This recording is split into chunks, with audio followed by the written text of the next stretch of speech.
ಈಗ ನಮ್ಮ ಫುಟ್ಪಾತ್ ಪಾದಚಾರಿ ಮಾರ್ಗ ಸಾರ್ವಜನಿಕರ ಹಕ್ಕು ಸುಪ್ರೀಂ ಕೋರ್ಟ್ ಈಗ ಆಲ್ರೆಡಿ ಘೋಷಣೆ ಮಾಡಿದೆ.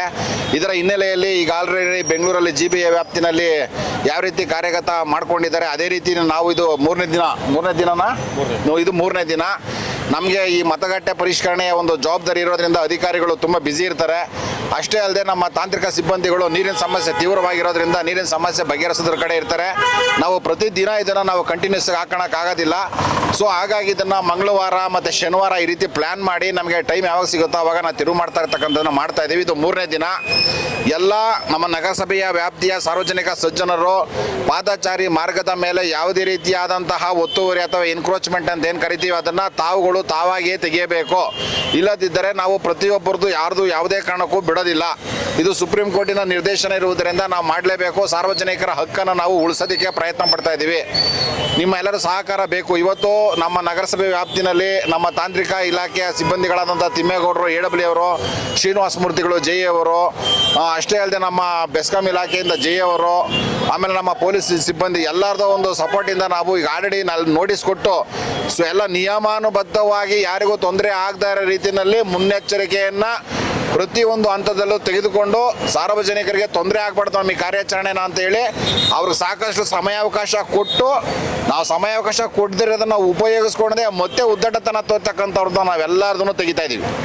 ರಸ್ತೆ ಬದಿನಲ್ಲಿ ವ್ಯಾಪಾರ ಮಾಡ್ತಾ ಇರ್ತಕ್ಕಂಥವ್ರು ನಮ್ಮ ಕಚೇರಿಯ ಮುಂಭಾಗದಲ್ಲಿರ್ಬೋದು ಅಥವಾ ಎಲ್ಲೇ ಇರ್ಬೋದು, ಸಾರ್ವಜನಿಕ ರಸ್ತೆ ಟಾರ್ ರೋಡ್ ಮಧ್ಯದಲ್ಲೇ ಅಥವಾ ಸೆಂಟ್ರಲಲ್ಲೇ ಅಥವಾ ಒಂದು ಬದಿನಲ್ಲಿ ವ್ಯಾಪಾರ ಮಾಡ್ತಕ್ಕಂಥವ್ರು ನೀವಾಗಿನೇ ಅಂಗಡಿಗಳನ್ನು ತಿರುವು ಮಾಡಿ ಬೇರೆ ಕಡೆ ಎಲ್ಲಾದ್ರೂ ಸಾರ್ವಜನಿಕ ತೊಂದರೆ ಆಗದೇ ಇರೋ ಕಡೆ ಅಥವಾ ನಾವು ಫುಡ್ ಕೋರ್ಟ್ ಮಾಡಬೇಕು ಅಂತ ಇದ್ದೀವಿ ಅಂಥ ಕಡೆ ನೀವು ಇಟ್ಕೊಂಡು ಜೀವನ ಮಾಡೋದಕ್ಕೆ ನಮ್ಮದೇನು ಅಭ್ಯಂತರ ಇಲ್ಲ.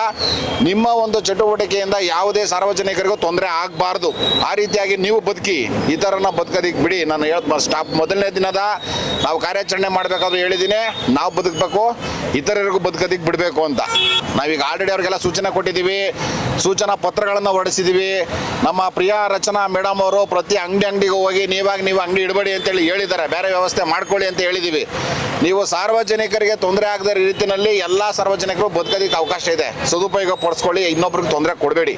ನಾವೊಂದು ತೊಂದರೆ ಕೊಟ್ಟರೆ ಬಿಡೋರಲ್ಲ. ಸುಪ್ರೀಂ ಕೋರ್ಟಿನ ನಿರ್ದೇಶನ ಇದೆ, ನಾವು ಕಾರ್ಯಾಚರಣೆ ಮಾಡಲೇಬೇಕು. ಪ್ರತಿ ಹಂತದಲ್ಲೂ ಮತ್ತೆ ಅಡೆಪೇಟೆನೂ ಸಹ ತೆಗಿತೀವಿ, ಅಡೆಪೇಟೆವರೆಗೂ ತೆಗಿತೀವಿ. ಇಲ್ಲಿಂದ ನಾವು ಏನು ನಮ್ಮ ಬಿನ್ಮಂಗಲ ಅರಣ್ಯ ಇಲಾಖೆಯ ಭಾಗ ಇದೆಯಲ್ಲ ಅಲ್ಲಿವರೆಗೂ ನಾವು ಯಾವುದೇ ಕಾರಣಕ್ಕೂ ಪಾದಚಾರಿ ಮಾರ್ಗದ ಮೇಲೆ ನಿರ್ಮಾಣ ಮಾಡಿರ್ತಕ್ಕಂತಹ ಅನಧಿಕೃತ ಎನ್ಕ್ರೋಚ್ಮೆಂಟ್ಗಳನ್ನು ಖಂಡಿತವಾಗಿ ಯಾವುದೇ ರೀತಿಯ ತಾರತಮ್ಯ ಮಾಡದೆ ತೆಗಿತೀವಿ. ಸುಪ್ರೀಂ ಕೋರ್ಟಿನ ಆದೇಶ ಪಾದಚಾರಿ ಮಾರ್ಗ ಸಾರ್ವಜನಿಕರ ಹಕ್ಕು, ಅದನ್ನು ಉಳಿಸಿ ಅಂತ ಹೇಳಿದೆ ಅಷ್ಟೇ.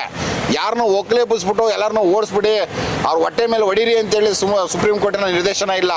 ನಾನು ಹೇಳ್ತಾ ಇರೋದೇ ಇಷ್ಟೇ, ನೀವು ಬದುಕಿ, ಇತರರು ಬದುಕೋದಕ್ಕೆ ಅವಕಾಶ ಮಾಡಿಕೊಡಿ. ನಿಮ್ಮ ಚಟುವಟಿಕೆ, ನಿಮ್ಮ ಆರ್ಥಿಕ ಚಟುವಟಿಕೆ ಇನ್ನೊಬ್ಬರನ್ನ ಜೀವ ತೆಗಿಬಾರ್ದು. ಜೀವ ಅಮೂಲ್ಯ. ಯಾರಾದರೂ ಒಬ್ಬ ವ್ಯಕ್ತಿ ರಸ್ತೆನಲ್ಲಿ ಮಧ್ಯದಲ್ಲಿ ಬಿದ್ದು ಸತ್ತ ಆಕ್ಸಿಡೆಂಟ್ ಆಯಿತು ಅಂತಂದರೆ ಅವ್ರ ಫ್ಯಾಮಿಲಿ ಎಲ್ಲಿವರೆಗೂ ನೊಯ್ಯುತ್ತೆ. ನೀವು ಯಾವುದೋ ಒಂದು ಫ್ಯಾಮಿಲಿ ನೀವು ಜೀವನ ಮಾಡೋದಕ್ಕೆ ಹೋಗಿ ಸಾಕಷ್ಟು ಜನ ಸಾವಿಗೀಡಾಗಿರೋ ಪ್ರಕರಣಗಳು ಅಂಕಿಅಂಶಗಳನ್ನು ತೆಗೆದುಕೊಂಡ್ರೆ ಟ್ರಾಫಿಕ್ ಇಲಾಖೆ, ಪೊಲೀಸ್ ಇಲಾಖೆಯಲ್ಲಿ ನಾವು ಅಂಕಿಅಂಶಗಳು ಸಿಗುತ್ತೆ. ಅದಕ್ಕೆ ನಾವು ಮುನ್ನುಡಿ ಆಗೋದು ಬೇಡ ಅಷ್ಟೇ. ಇಲ್ಲಿ ಯಾರನ್ನೂ ಒಕ್ಕಲೆಬ್ಬಿಸೋಂಥ ಉದ್ದೇಶ ಇಲ್ಲ.